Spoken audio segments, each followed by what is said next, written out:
Ito pong topic na ito ay napasadahan na po namin ng prayer meeting. Ano po? Sabi po riyan, ang pag-aaralan po natin ay the light of the body. The eye is the light of the body. Ang ating daw mata ay yung ilaw ng ating katawan. Ano po? Amen? Kaya po, makita nyo may isang mata lang. Ano po? Kasi eye lang eh. Ano po? Hindi po sinabing dalawang mata.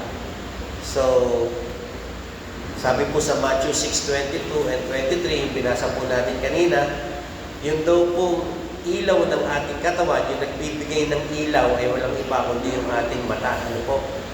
Ngayon kung yung ating mata, sabi, ay single, yung daw pong buong katawan natin shall be full of light. Ano po ibig sabihin niya? Ano po?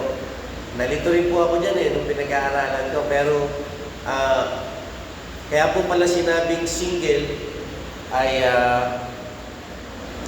meron po palang ibig sabihin yun. Ano po? Mapag-aaralan natin mamaya.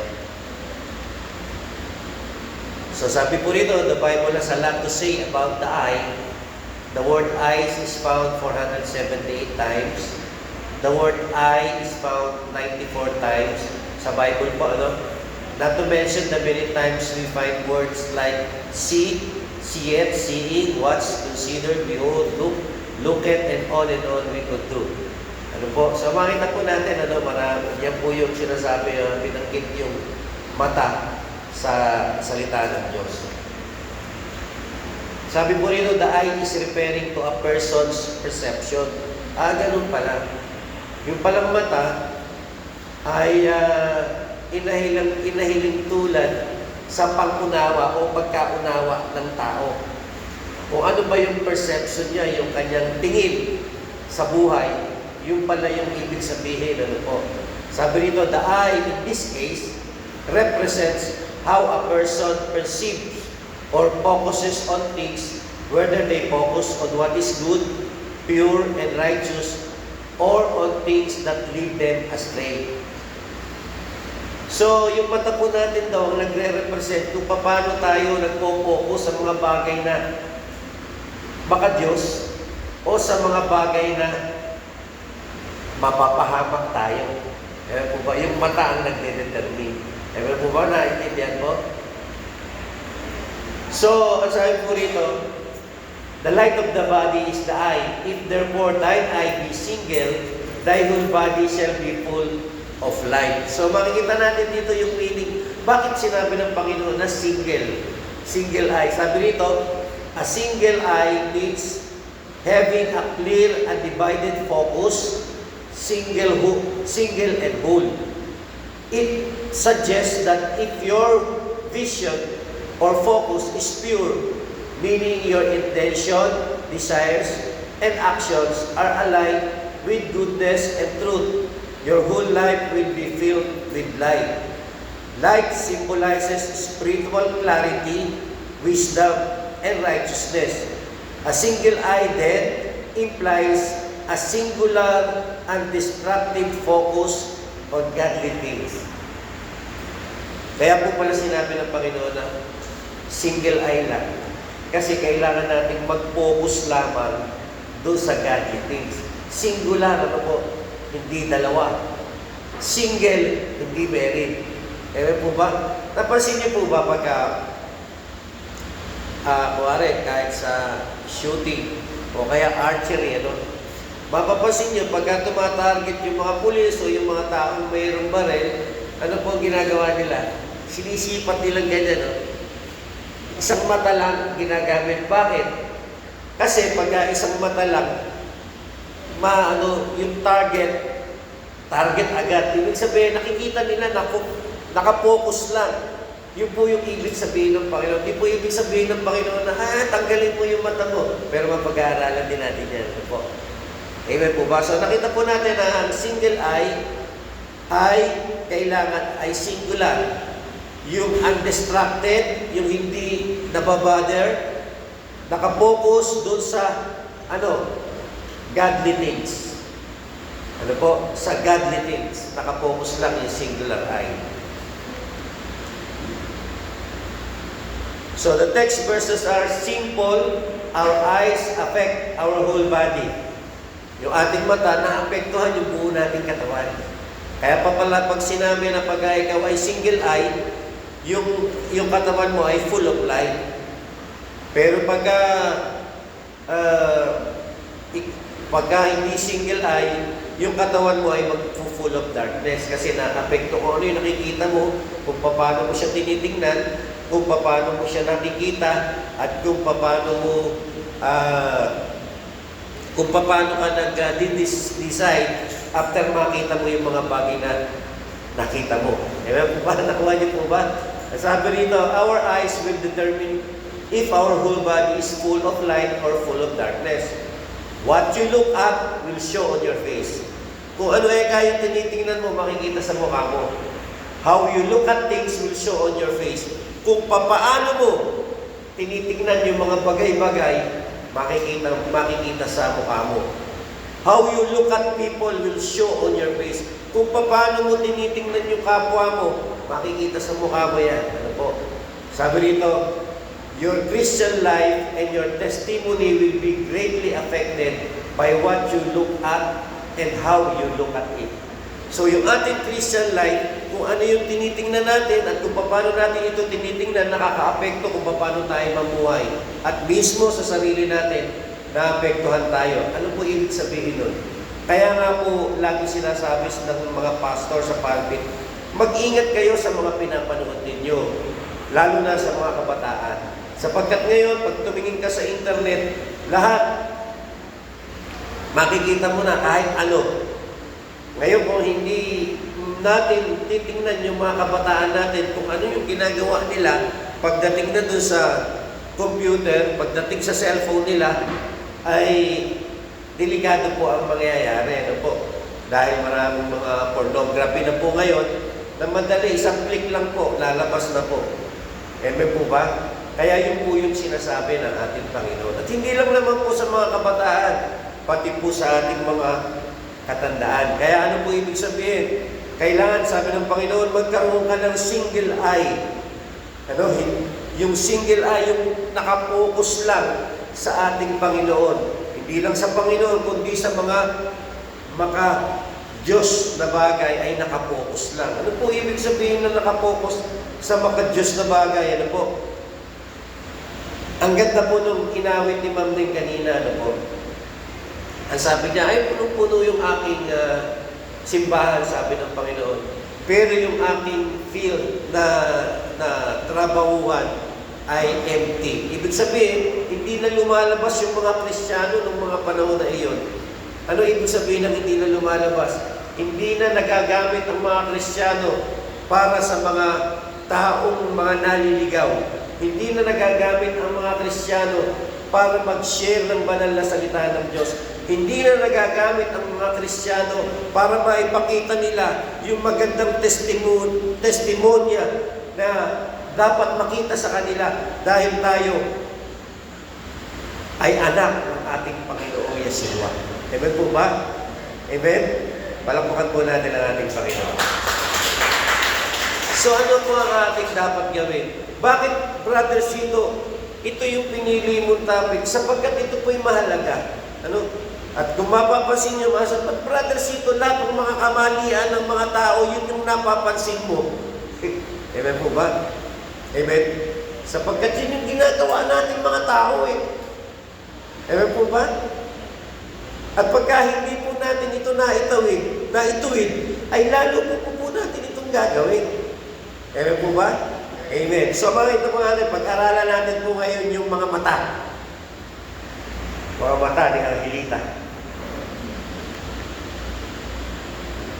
Itong umagang ito, ano po, pag-aralan po natin yung 10 kinds of eyes. Ano po?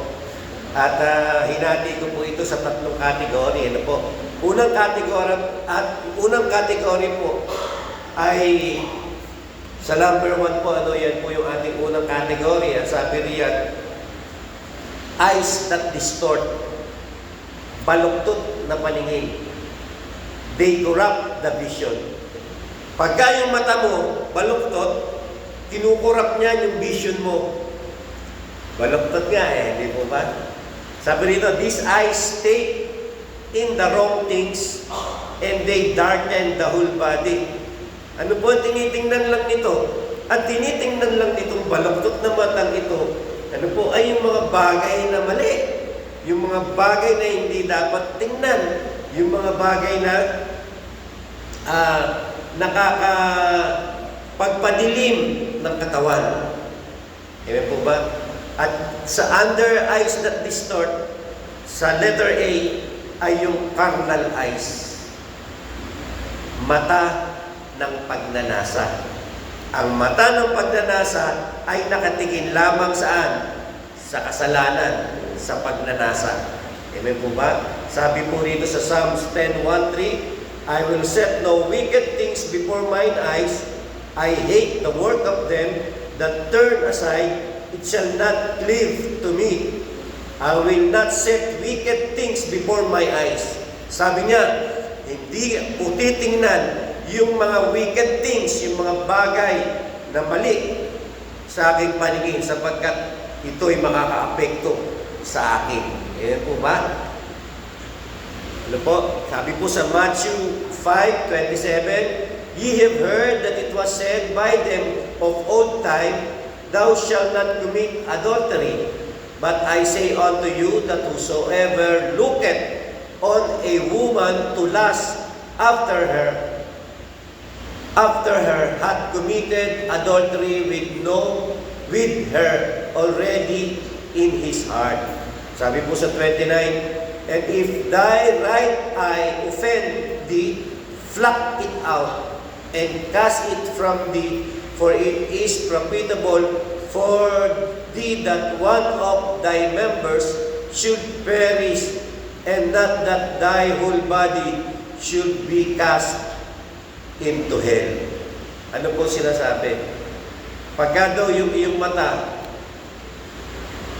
ay may pagnanasa, pag tinignan mo lang yung babae at matang pagnanasa ang meron ka, nagkasala ka na. Mas mabuti pa tanggalin mo yung isang mata mo para hindi maapektuhan. Yung isang mata mo na nagkasala, tanggalin na para hindi maapektuhan. Pero tingnan niyo po, bakit sinabi ng Panginoon na tanggalin mo yung isang mata? Dalawa yun tanggalin mo yung isang mata. Dalawang mata yung nakatingin Di po ba? Di dapat dalawang mata tingnan. Ibig lang pong sabihin ng Panginoon, pag tinanggal mo yung isang mata mo, single na yon, single eye. Makakapokus na yon sa godly things kung gugustuhin mo. Amen po ba? Amen? Palakpan po natin ang Panginoon.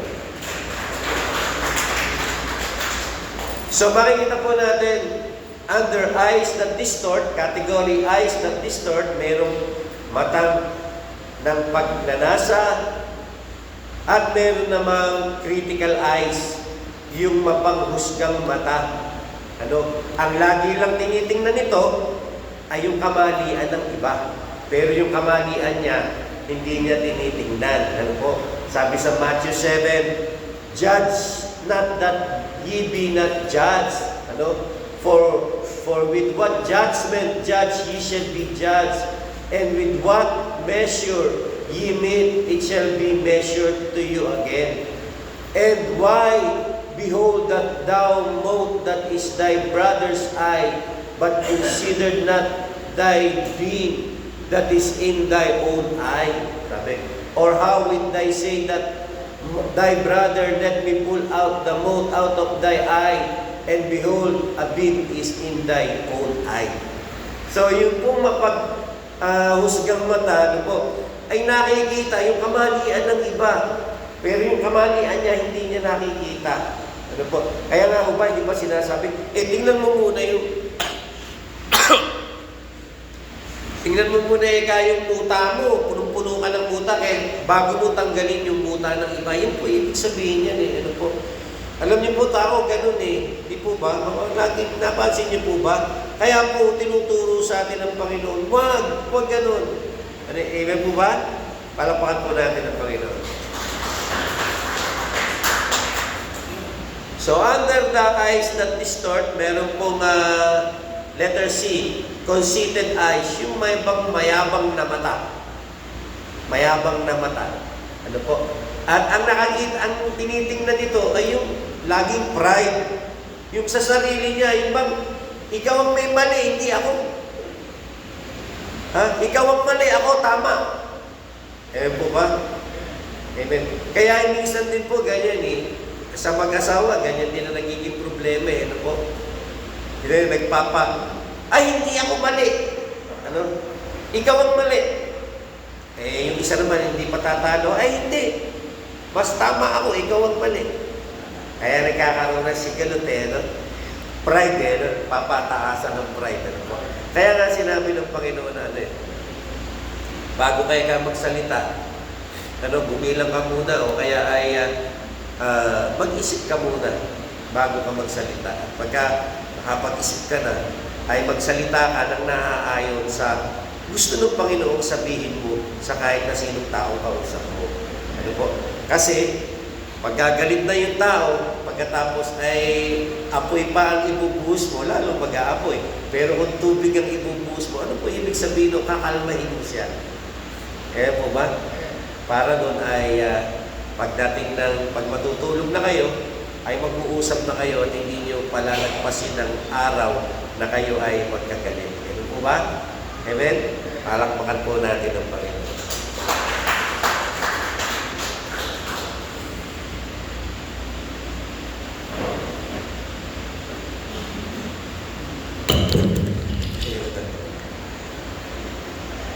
Ayaw na.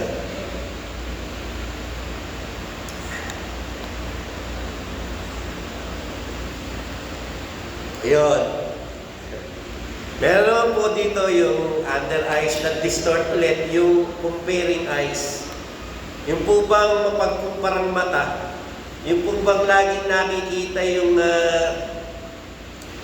yung po bang nagkukumpare, kinukumpara, yung sinasabi niya, ay bakit si ganun, ganyan, bakit ikaw, ganyan ka. Po ba? Sa Bible, pag nagbasa po kayo ng mga Bibles, maraming ganyan, nagkakaroon ng problem dahil akala nung anak, mas mahal yung isang anak kaysa doon sa isang anak. Kasi kinukumpare kasi ng magulang. Sinasabi, ba't hindi ka tumulad doon sa kuya mo, sa ate mo? Tumulad ka sa kanya dahil siya ay nakakatulong sa pamilya, mabait siya, sumusunod sa akin. Ano po? Kinukumpare yung sarili. Po ba? Kinukumpare. Minsan, sinasabi mo ba, kahit saan, kahit nasa office o kahit saan lugar, basta ikinukumpara mo, nagkukumpare ka, ibig sabihin nun ay mapagkumparang mata o comparing eyes. Sabi sa 2 Corinthians 10:12, for we dare not make ourselves of the number or compare ourselves with some that commend themselves, but they measuring themselves by themselves and comparing themselves among themselves are not wise. Ano po ibig sabihin nun? Ano po? Ang sabi, kinukumpare mo yung sarili mo at minimeasure mo yung sarili mo sa kapwa mo, at yung kinukumpara mo yung kinukumpara nila yung sarili nila sa sarili din nila from themselves. Ibig sabihin yung ako kunwari, sabihin mo, mas magaling naman ako doon sa kanya, mas ayos naman ako sa kanya. Ewan po ba? Sa Bible po, nakita niyo yung nananalangin. Sinabi nung Pharisee yata, nananalangin siya. Sabi, hindi naman ako kasing kasalanan ito. Makasalanan ito. Samantalang yung sinabihan niya, ginaganyan yung dibdib, sinasabi, Panginoon, patawarin mo ako, nagkasala ako. Pero ito namang isa, sinasabi, ako mas malaki yung kasalanan mo kaysa sa akin. Kinukumpare po yung sarili. Ano po? Isang katotohanan lang, lahat naman tayo makasalanan. Ano po? At yung maliit na kasalanan, malaking kasalanan, kasalanan. Pumatay ka ng tao, nangupit ka. Ano tawag doon? Kasalanan. O ano yung bigat doon? Kasalanan pa rin yun, di po ba?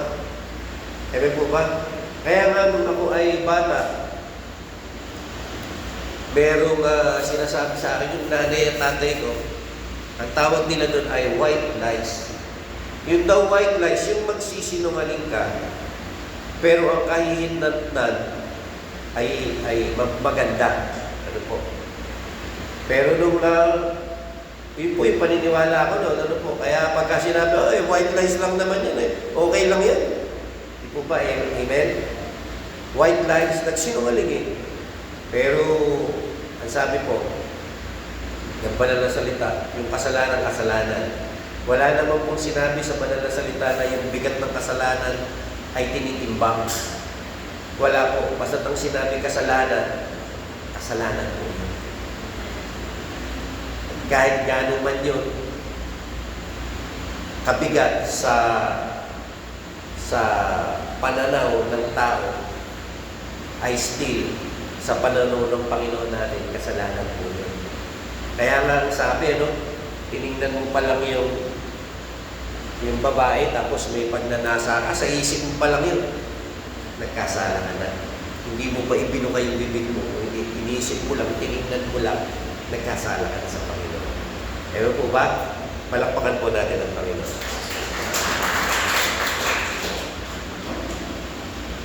Ito naman pong isang mata na ito, ano po, ay yung matang mapag-imbot, covetous eye.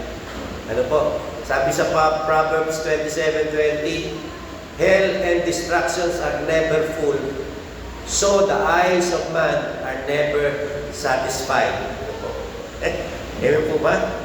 Tapos makikita po natin sa Joshua 7, noong pong panahon ni Joshua, ano po, kwento ko lang po sa inyo, ay binigyan siya ng Panginoon, sinabihan si Joshua ng Panginoon na lahat ng mga kalaban mo ay matatalo mo, ang sabi ng Panginoon kay Joshua. Amen? Pero pagka tinalo nyo yung isang kalaban ninyo, yung isang lugar na kakalabanin nila, ay huwag kayong kukuha ng kahit na ano. Hayop, bagay, kayamanan, damit, huwag niyong kukuhanin sapagkat sa Panginoon lahat yun. Ang sabi ni Joshua sa mga tao. Pero ang ginawa ni Achan, nung natalo na nila, yung bansa na yun, nagkubet si Achan, nagnasa si Achan. Siguro sabi ni Achan, lumaban naman ako rito. Karapatan ko naman na kumuha kahit papaano. Kasi pinaghirapan ko naman ito, sabi ni Achan.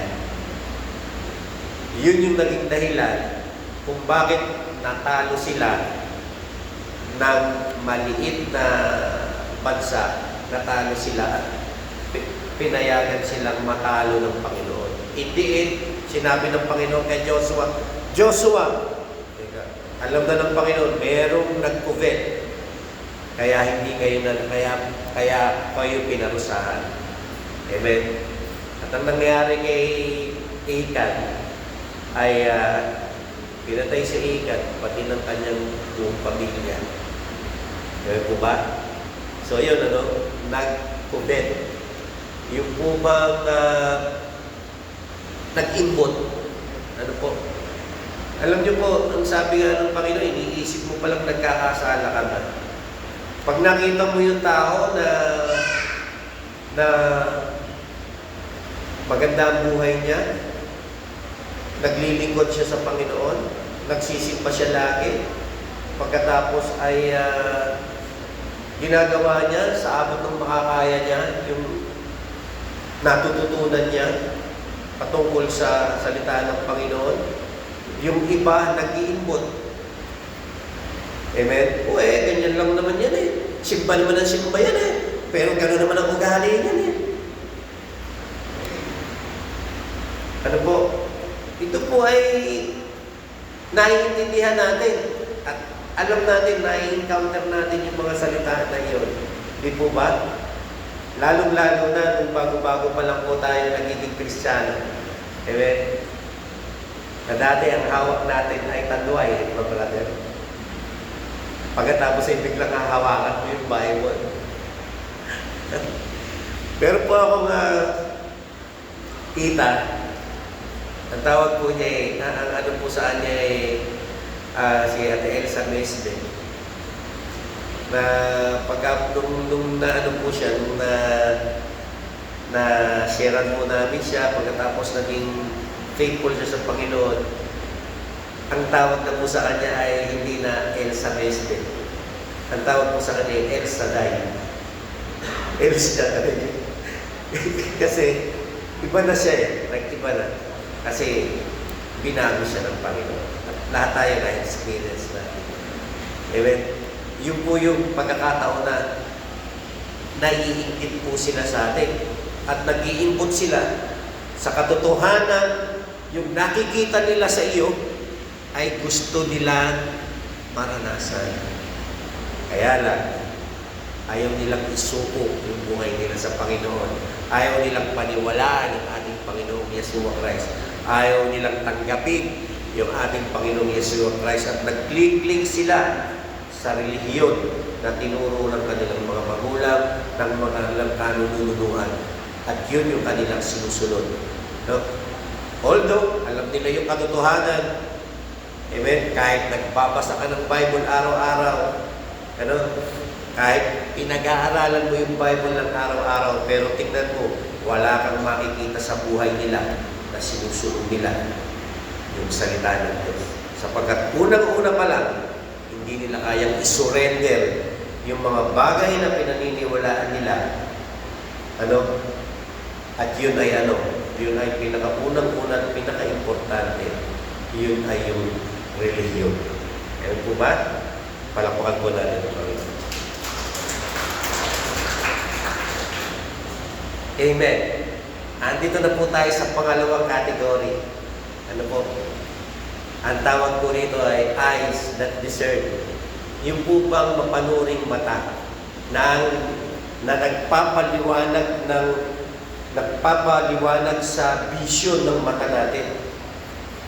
Ano, klaro yung tinitingnan. Kasi sinusuri. Ayan po ba? At under the eyes that discern ay yung compassionate eye. Yung po bang matang mahabagin na ang tinitingnan ay yung mga needs ng mga taong nakapaligid sa kanya. Yung mga taong nakikilala nila. Yung mga taong kamag-anak nila. Yung mga taong kaibigan nila. Yung mga taong kailangan na tulungan. Yun yung kanilang nakikita. Sapagkat yung makakakita sila ng mga taong yun, ay yung puso nila ay napapagabang. Sapagkat yung kanilang matay mahabagin. Ayan po ba? Sabi sa Matthew 9, and Yeshua went about all the cities and villages, teaching in their synagogues, and preaching the gospel of the kingdom, and healing every sickness and every disease among the people. But when he saw the multitude, he was moved with compassion on them because they fainted and were scattered abroad as sheep having no shepherd. Yan po yung ginawa ng ating Panginoong Yeshua sa atin. Ano po? Nung nakita tayo ng ating Panginoong Yeshua, nagkaroon siya ng awa sa atin, ng compassion sa atin, sapagkat nakita po nila na tayo po ay patungo sa bangin ng kapahamakan. Ano po? Kaya ano po ang ginawa ng ating Panginoong Yeshua? 2,000 years ago, ang ating Panginoong Yeshua ay namatay sa krus ng Kalbaryo. Ano po? Para ano? Para tubusin yung ating mga kasalanan at para tayo iligtas na siyang Diyos na nagkatawang tao, namatay para sa ating mga kasalanan. Hindi sa kasalanan niya, sapagkat kahit kailan, hindi nagkaroon ng kasalanan ng ating Panginoong Yeshua. Pero tinanggap niyang lahat ng kasalanan ng buong mundo na ipatong sa Kanya. Ano po? At mamatay siya dahil sa ating mga kasalanan sapagkat ang ating Panginoong Yeshua ay naawa sa ating hindi lang po naawa kundi ano po, minahal po tayo. Hindi po tayo kaawa-awa, hindi po tayo kamahal-mahal, pero ginawa po iyon ng ating Panginoong Yeshua. Na yun din naman po ang dapat po nating gawin sa ating kapwa-tao, sa ating kapwa mananampalataya. Amen po ba? Sa ating pamilya, sa ating kaibigan, sa ating mga anak, sa mga lola at lola natin. Ito po yung ating dapat makita, na meron po tayong matang mahabagin. Amen po ba? Nakikita mo yung lola mo, nahihirapang lumakad. Walang kasama sa bahay. Amen? Nakikita mo yung magulang mo pagdating sa bahay, pagod. Amen? Nakikita mo yung magulang mo na nagpapakihirap para mapag-aral ka. Amen? At least, mag-aral kang mabuti para sumaya ang mga magulang mo. Kasi, yung ginagawa mo bilang kabataan at nakikita ng magulang mo na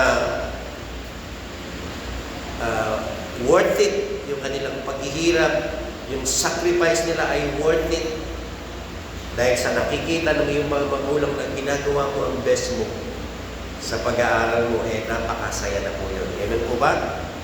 Amen. Palakpakan po natin ang Panginoon.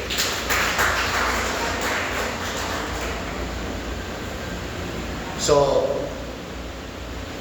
pang-ano na po pala tayo? Pangatlo na. Tapos na po pala tayo. Sabi po rito yung category 3, eyes that direct. Yung po bang matang matuwid? Yung po bang nakapokus lang? Ano po? Sabi rito, these eyes set the focus and direction of life. Itong mata na to, ano po, ay nakapokus lang dun saan? Po, nakafocus lang sa direksyon kung saan sinasabi ng ating Panginoong Yeshua. At under the eyes that direct ay A, committed eyes. Itong mata na to ay nakakomit lamang at nakapix lamang sa ating Panginoong Lord Yeshua. Doon lamang nakatingin. Amen po ba? Alam niyo po ba, marami pa yan pero ito na po yung importante sa lahat Ano po? Sabi sa Psalms 25:15, mine eyes are over toward the Lord, for He shall pluck my feet off the net. Sabi po sa Proverbs 4, my son, attend to my words, incline thine ears unto my saying, let them not depart from thine eyes, keep them in the midst of thine heart. Let us thine eyes look right on, and let thy eyelids look straight before them. Ponder the path of my feet, and let all thy ways be established. Sabi ng Panginoon, my son, attend to my words. Ibig sabihin, basahin, pag-aralan at isabuhay yung kanyang salita. Incline thy ear unto my sayings. Pakinggan mo yung aking mga salita, sabi ng Panginoon. Ano po? Pagkatapos, let them depart from thine eyes, keep them in the midst of thine heart. Sa puso mo lagi yung aking mga salita. Ano po? Let thy eyes look at right on, and let thy eyelids look straight before thee. Ponder the path of my feet, and let all thy ways be established. Amen. Conclusion po. Sabi po rito, eyes that distort, fill the body with darkness. Eyes that discern, let in the light of compassion and burden. Eyes that direct, set the believer focus on Yeshua Christ. The question is not just, what are you looking at? But also, how are you looking? Are your eyes carnal? Are your eyes critical? Are your eyes conceited? Are your eyes contemptible, comparing, or covetous? Or are they compassionate? Are your eyes concerned? Are your eyes committed and contemplating? Ask Yahweh to give you eyes full of light, clear, focus, and fix